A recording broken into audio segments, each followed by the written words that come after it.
আসসালামু আলাইকুম ভিউয়ার্স, আশা করি সকলেই ভালো আছেন। তো আপনার বাজেটটি যদি হয়ে থাকে 25,000 টাকা এবং এই বাজেটে ভালো একটি গেমিং স্মার্টফোন নিতে চাচ্ছেন, তাহলে আপনি কিন্তু সঠিক ভিডিওতে ক্লিক করেছেন। কেননা আজকের এই ভিডিওতে আমরা 25,000 টাকায় বর্তমান সময়ে বাংলাদেশের সবচেয়ে সেরা একটি গেমিং স্মার্টফোন নিয়ে হাজির হয়েছি। তো এই স্মার্টফোনটির নাম Realme 9 AC অর্থাৎ স্পিরিট এডিশন। তো স্মার্টফোনটি আমরা 25,000-এ বাংলাদেশে প্রায় সকল জায়গাতে অ্যাভেলেবল দেখতে পাচ্ছি।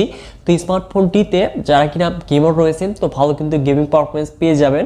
তো শুধু যে গেমিং পারফরমেন্সই বেস্ট তা কিন্তু নাম, তো এর পাশাপাশি ভালো ডিজাইন এবং বিল্ড কোয়ালিটির সাথে ভালো ক্যামেরা সেটআপ দেখতে পারবো। তো আরও বেশ কিছু আকর্ষণীয় ফিচার্স থাকছে এবং এই ফোনটির কিছু কিন্তু আমরা নেগেটিভ দিকও রয়েছে। তো এগুলো নিয়ে আমি লাস্টে কথা বলতে চাচ্ছি। তো চলুন কথা না বাড়ায় স্মার্টফোনটির সম্পর্কে জেনে নেওয়া যাক। তো এই ফোনটির বক্সে দেখতে পারবো সিম ejector, papers and back cover. তার নিচে দেখতে পারবো আমাদের কাঙ্ক্ষিত স্মার্টফোনটি। তো ফোনটিকে সাইডে রাখলে তার নিচে দেখতে পারবো 30 watt charging adapter and USB type C data cable. তো এই কিন্তু মূলত হতে যাচ্ছে বক্স কন্টেন্ট হিসেবে। তো এবার যদি মুভ করা যায় এই স্মার্টফোনটিতে, তো এই ফোনটির ফ্রেম এবং রিয়ারে দেখতে পারবো আমরা পলিকার্বনেট ম্যাটেরিয়াল, যেটি কিনা গ্লসি ফিনিশিং এর সাথে আসতে যাচ্ছে। তো দেখতেই পাচ্ছেন ডিজাইন এবং বিল্ড কোয়ালিটি কিন্তু যথেষ্ট তারা এখানে অ্যাগ্রেসিভ রেখেছে এবং এই ফোনটির ওয়েট হতে যাচ্ছে 199 গ্রাম এবং থিকনেস 8.5 মিলিমিটার। তো এই ফোনটি কিন্তু যথেষ্ট এখানে তারা হালকা এবং পাতলা রেখেছে। তো যারা কিনা লাইট ওয়েট স্মার্টফোন পছন্দ করেন, তো স্মার্টফোনটি কিন্তু তাদের কাছে যথেষ্ট ভালো লাগবে। আর এবার যদি আসা যায় এই স্মার্টফোনটির পোর্টস এবং বাটনে, তো এখানে আমরা সকল ধরনের পোর্টস এবং বাটনে দেখতে পারবো। শুধুমাত্র এখানে ডুয়াল স্টিরিও স্পিকারটা মিসিং থাকছে।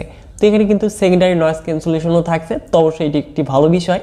তো এবার যদি আসা যায় ফোনটির ডিসপ্লে সেকশনে, তো এখানে আমরা ফুল ভিউ ডিসপ্লে প্যানেল দেখতে পারবো এবং ডিসপ্লে টপ লেফট কর্নারে দেখতে পারবো 5 এবং 6.6 inches IPS LCD display panel দেখতে পারবো, যার রেজুলেশন ফুল HD প্লাস, সাথে থাকছে 144 হার্জ রিফ্রেশ রেট। তো এখানে যদি অ্যামোলেড ডিসপ্লে প্যানেল প্রোভাইড করতো তাহলে কিন্তু আমার কাছে বেটার মনে হতো। তবুও এই ডিসপ্লেকে প্রোডাকশনের জন্য থাকছে পান্ডা গ্লাস এবং 144 হার্জ রিফ্রেশ রেট থাকছে এবং এই ডিসপ্লের কালার, কন্ট্রাস্ট, ব্রাইটনেস সকল কিছু কিন্তু ঠিকঠাকই হতে যাচ্ছে।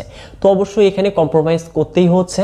তো এবার যদি মুভ করা যায় এই স্মার্টফোনটির পারফরমেন্স সেকশনে, তো এখানে আমরা অ্যান্ড্রয়েড ভার্সন 11 এর সাথে Realme UI 2.0 থাকছে। তো আপডেটে অ্যান্ড্রয়েড ভার্সন 12 এর সাথে Realme UI 3.0 পেয়ে যাব এবং এই ফোনটিতে চিপসেট হিসেবে থাকছে Qualcomm Snapdragon 778, যেটি কিনা 6nm আর্কিটেকচার তৈরি একটি অক্টোকোর প্রসেসর, যার সর্বোচ্চ clock speed 2.4 GHz, GPU Adreno 642। তো এই চিপসেটটি কিন্তু এই বাজেটের সবচেয়ে সেরা একটি গেমিং চিপসেট, তা তো আমরা সকলেই জানি এবং খুবই পাওয়ার এফিশিয়েন্ট চিপসেট বলা যায়। তো এই ফোনটি থেকে কিন্তু আমরা যথেষ্ট ভালো গেমিং পারফরমেন্স পেয়ে যাব এই বাজেটে। তো পাবজিতে আমরা সর্বোচ্চ স্মুথ এক্সট্রিম সেটিংসে গেম প্লে করতে পারবো, মানে 60 FPS গেম প্লে করতে পারবো এবং গেমিং পারফরমেন্সটাও কিন্তু এই ফোনটি থেকে আমরা দুর্দান্ত পেতে যাচ্ছি। কেননা যে চিপসেটটি রয়েছে এই চিপসেটটি দিয়ে লং টাইম গেম প্লে করার পরও কিন্তু হিটিং প্রবলেমটা যথেষ্ট কম হতে যাচ্ছে এবং কনসিস্টেন্ট গেমিং পারফরমেন্স পেয়ে যাব এবং 144 হার্জ রিফ্রেশ রেট থাকার কারণে কিন্তু টাচ রেসপন্সটাও যথেষ্ট ভালো পেয়ে যাব এবং জাইরো সেন্সরটাও কিন্তু ভালোভাবে কাজ করছিল। তো যারা কিনা গেমার রয়েছেন এই স্মার্টফোনটিকে চয়েস লিস্টে রাখতে পারেন এবং এই ফোনটিতে দেখতে পারবো আমরা 5.5 লাখের চাইতে বেশি কিন্তু আন্তর্জাতিক ব্রেক মেসকো থাকছে। তো বুঝতেই তো পারছেন কতটা পাওয়ারফুল চিপসেট এটি। এবং এখানে দেখতে পারবো আমরা LPDDR4X RAM এবং স্টোরেজ টাইপ UFS 2.1। তো ডাটা রিড এবং রাইট হবে কিন্তু যথেষ্ট ফাস্টের স্পিডে এবং এই ফোনটিতে কিন্তু আমরা আবার 5G ভার্চুয়াল র্যামও পেয়ে যাব।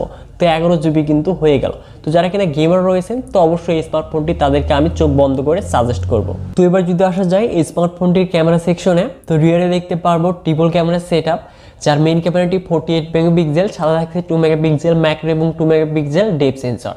তো এই ফোনটির মেইন ক্যামেরা দিয়ে আমরা 4K ভিডিও সর্বোচ্চ 30 FPS রেকর্ড করতে পারবো। তো অবশ্যই 4K ভিডিও 30 FPS রেকর্ড করতে পারবো এই বাজেটে, তো এটি কিন্তু একটি অবিশ্বাস্য ব্যাপার।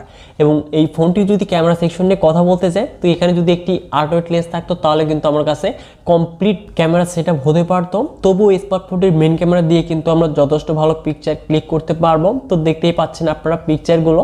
তো এখানে ডিটেলস, ডাইনামিক রেঞ্জ যথেষ্ট ভালোই কিন্তু বলা যায়। তবু আমি বলবো এখানে কিন্তু আরেকটু ক্যামেরাতে কাজ করলে বেটার হতে পারতো। তো এই ফোনটি থেকে আমরা পিকচার কোয়ালিটি কিন্তু এখানে অ্যাভারেজ পেয়ে যাব। আর এই ফোনটির ফ্রন্টে দেখতে পারবো আমরা 16 মেগাপিক্সেল সেলফি ক্যামেরা, যেটি দিয়ে আমরা 1080p 30 fps এর সর্বোচ্চ ভিডিও রেকর্ড করতে পারবো। তো এবার যদি আসা যায় এই স্মার্টফোনটির কমন ফিচার্সে, তো এখানে আমরা সকল ধরনের কানেক্টিভিটির সাথে সকল ধরনের সেন্সর দেখতে পারবো এবং এই ফোনটির সিকিউরিটি হিসেবে দেখতে পারবো আমরা সাইড মাউন্টেড ফিঙ্গারপ্রিন্ট স্ক্যানার, যেটি কিনা যথেষ্ট ফাস্ট। সাথে দেখতে পারবো আমরা 5000 মিলি এম্পিয়ার ব্যাটারি, যেটি কিনা 30 ওয়াট ফাস্ট চার্জিং সাপোর্টেড। তো 1 ঘন্টাতেই কিন্তু আমরা 0 to 100% চার্জ কমপ্লিট হতে দেখতে পারবো। তো এবার যদি আসা যায় এই স্মার্টফোনটির প্রাইসে, তো এই স্মার্টফোনটি 6GB 128GB বিডিতে আমরা আনঅফিসিয়ালি 25,000 টাকার আশেপাশে কিন্তু দেখতে পারবো, মানে 25,000ই এই স্মার্টফোনটি আমরা দেখতে পারবো যে কোনো শপে। তো এবার যদি আসা যায় ফোনটির পজিটিভ এবং নেগেটিভ সাইডে, তো নেগেটিভ সাইডগুলো নিয়ে কথা বলতে গেলে অবশ্যই এখানে IPS LCD ডিসপ্লে প্যানেল দেখতে পারবো এবং এখানে একটি আর্টওয়ার লেন্স কিন্তু মিসিং থাকছে এবং এই ফোনটিতে যদি ডুয়েল স্টিরিও স্পিকার দিত তাহলে কিন্তু বেস্ট হতে পারতো। তো এবার যদি আসা যায় ফোনটির পজিটিভ সাইডে, তো এখানে এই ফোনটির ডিজাইন এবং বিল্ড কোয়ালিটি যথেষ্ট ভালো দেখতে পারবো এবং 144 Hz রিফ্রেশ রেট থাকছে এবং এই ফোনটি কিন্তু যথেষ্ট পাওয়ারফুল একটি গেমিং ফোন। তো যারা কিনা গেমার রয়েছেন তাদের জন্য কিন্তু বেস্ট হতে যাচ্ছে এবং 4K ভিডিও সর্বোচ্চ 30 FPS রেকর্ড করতে পারবো। তো এই ফোনটির কিন্তু নেগেটিভ দিকগুলোর চাইতে পজিটিভ দিকগুলোই বেশি রয়েছে। তো 25,000 টাকায় এই স্মার্টফোনটি কিন্তু আমার কাছে সবচেয়ে বেটার মনে হয়েছে এবং সবচেয়ে সেরা একটি গেমিং ফোন বলে মনে হয়েছে। তো আপনাদের কাছে এই স্মার্টফোনটি কেমন লেগেছে তা অবশ্যই ভিডিওতে লাইক করে কমেন্ট বক্সে কমেন্ট করে জানিয়ে দিবেন এবং এই চ্যানেলটিতে যারা নতুন রয়েছেন তো অবশ্যই চ্যানেলটিকে সাবস্ক্রাইব করে হয়ে যান ফ্যামিলির একজন নতুন সদস্য। সো ভিউয়ার দেখা হচ্ছে শীঘ্রই নতুন কোনো ভিডিও নিয়ে।